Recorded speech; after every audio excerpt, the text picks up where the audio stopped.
لو انا عندي قطع قديمه وارثها من جدي وجدتي، اعرف ان هي فضه ولا ميتال ازاي؟ ما تقوليش عيار 925 وعيار 800 هلاقيه مكتوب عليها، لا، لان زمان قوي ما كانوش بيكتبوا العيار. تعال اوريك مثال. في فرشه، تخيل جده الحاج، ولا المفروض نقول جده الباشا، جده الباشا كان بينظف هدومه بدي، اللي هي تستخدمها كده تنظف بيها هدومك قبل ما تخرج.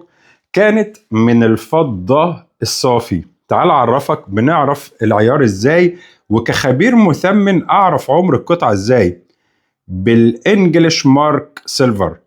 كان زمان الفضة الانجليزي، خليني اثبت ايدي اكتر كده اوضح يا صديقي، صح؟ كان زمان الفضة الانجليزي بتختم الاسد ده او الهلب.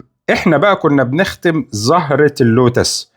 فدي كده فضة صافي وقديمة يا صديقي. واعترف يا صديقي اللي انا استوحيت ختم الاسد من الفضة القديمة. تخيل جمالها. احنا بقى استوحينا ايه كمصريين؟ استوحينا زهرة اللوتس. شوف جده كان بينظف هدومه فيه. دي اشبه بطقم المعالق برضو اللي كانت بتبقى موجودة زمان. حبيت افرجك على قطعة تحفة من الفضة جدودنا كانوا بيستخدموها، يقدر عمرها 1910 1920. واتمنى لك يوم جيد.